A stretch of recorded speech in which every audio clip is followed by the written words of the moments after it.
শুনছেন মায়ের গল্প।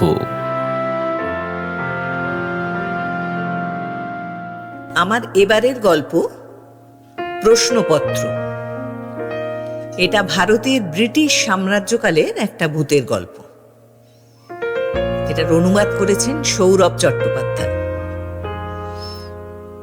এই ঘটনাটা ঘটেছিল কলকাতা মেডিকেল কলেজে। ঢাকার থেকে যোগেশ নামে একটা ছেলে এখানে পড়তে এসেছিল। খুব সুপুরুষ, 24 বছর বয়স তার, বিবাহিত ছিল। হস্টেলে তার ঘরে যে টেবিলটা রাখা ছিল সেখানে সে তার বউয়েরও একটা ছবি বাঁধিয়ে রেখেছিল। দুজনের খুব মিল ছিল। আর বউয়ের গল্প সে হস্টেলের বন্ধুদের কাছে খুব বলতো। বউয়ের নাম ছিল রেবা। খুব গুণী মেয়ে, অঙ্ক ভালো করত, ইংরেজি ভালোভাবে পড়তে পারত। এছাড়াও রেবার এক অলৌকিক ক্ষমতাও ছিল। যোগেশ তার বন্ধুদের এটা বলেছিল যে এই অলৌকিক শক্তি দিয়ে সে প্রত্যেক দিন রাত্রে যোগেশের কাছে আসে, অনেক গল্প করে। বন্ধুরা অবশ্য কেউ এটা বিশ্বাস করেনি, কিন্তু যোগেশের সামনে কেউ কিছু সেটা প্রকাশ করতো না। কিন্তু একদিন এমন একটা ঘটনা ঘটলো যেটা সবাইকে একটু চিন্তায় ফেলে দেয়। একদিন সকালবেলা যোগেশ খুব থমথমে মুখ করে ঘর থেকে বেরোয়। সেটা দেখে বন্ধুরা সবাই জিজ্ঞেস করে, কি রে, কি হয়েছে? যোগেশ বলে, আমার বাবা খুব অসুস্থ হয়ে পড়েছে, কাল রাত্রে আমাকে রেবা জানিয়েছে। সবাই মুখ টিপাটিপি করে হাসাহাসি করে। কিন্তু বেলা 11টা নাগাদ একটা টেলিগ্রাম আসে এবং টেলিগ্রামে লেখা রয়েছে যোগেশের বাবা অসুস্থ বলে। এর 3 দিন পরে ওদের পরীক্ষা ছিল, যার জন্য বন্ধুরা আর যোগেশকে ওই টেলিগ্রামটা না দেখিয়ে লুকিয়ে রেখে দেয়, যেহেতু বাড়িও যেতে পারবে না, শুধু শুধু চিন্তা বাড়ানো। কিন্তু পরের দিন ঘুম থেকে উঠেই যোগেশ বন্ধুদের ওপর খুব বিরক্ত হয় এবং বলে, তোরা কেন আমার টেলিগ্রামটা লুকিয়ে রেখেছিস? এবং এই কথা তাকে রেবা রাত্রে বলেছে। বন্ধুরা একটু চমকে যায়। তার পরের দিন তার বাবাকে নিয়ে কাকা কলকাতায় আসে এবং এখানকার একটা হাসপাতালে ভর্তি করে 11 দিন পরে সুস্থ সাবধ হয়ে সেই বাড়ি ফিরে যায়। যেহেতু বাবা চলে আসে, সেই জন্য টেলিগ্রামের কথাটা নিয়ে আর কোনো কিছু হয় না, ধামাচাপাই পড়ে যায়। এবার তাদের শেষ পরীক্ষা যেটা ছিল সেটা ছিল মেটেরিয়া মেডিকা। যোগেশ এই পেপারটা খুব কাঁচা ছিল।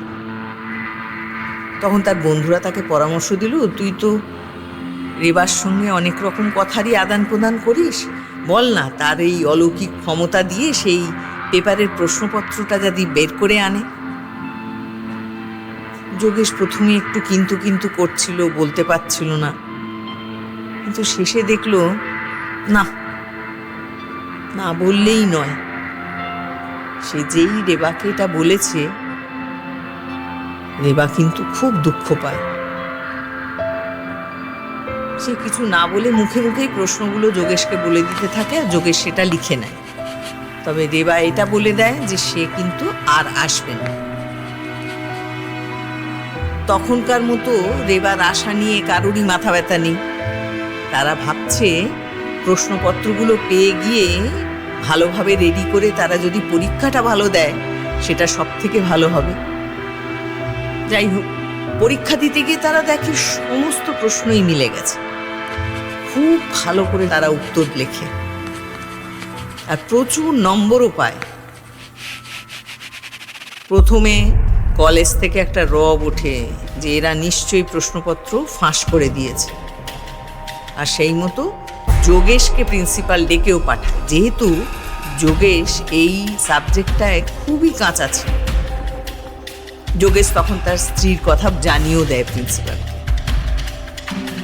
প্রিন্সিপাল দেখলেন এই সমস্ত কথা বাইরে বেরোলে সেটা তারই বদনাম হবে, সুতরাং চুপচাপ করে চেপেই যান।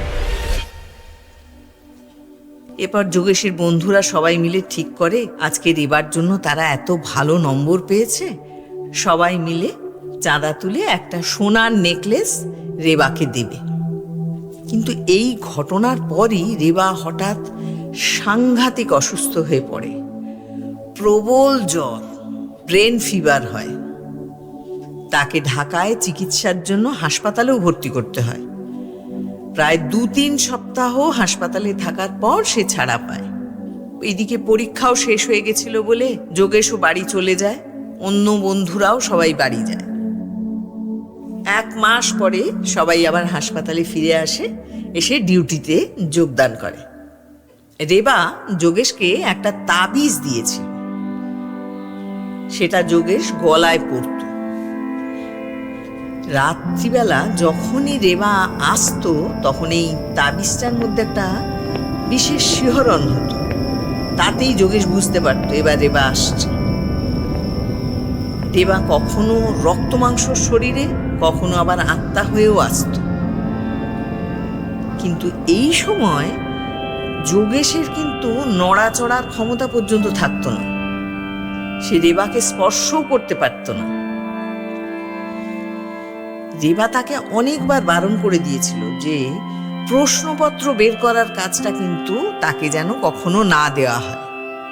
কিন্তু যোগেশও নাছোড়বান্দা।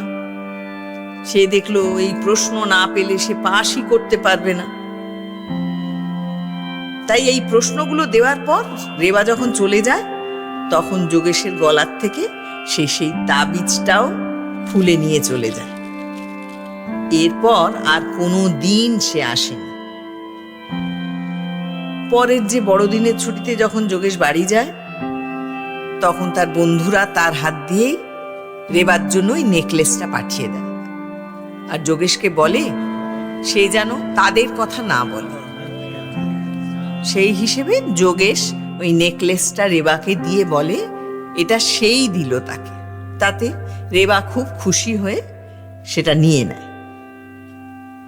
এরপর তো বহুবারই যোগেশ বাড়ি যায়, কিন্তু রেবাকে এই অলৌকিক কার্যকলাপ নিয়ে কোনো প্রশ্ন জিজ্ঞেস করলেই সে এটা সুন্দরভাবে এড়িয়ে যেত।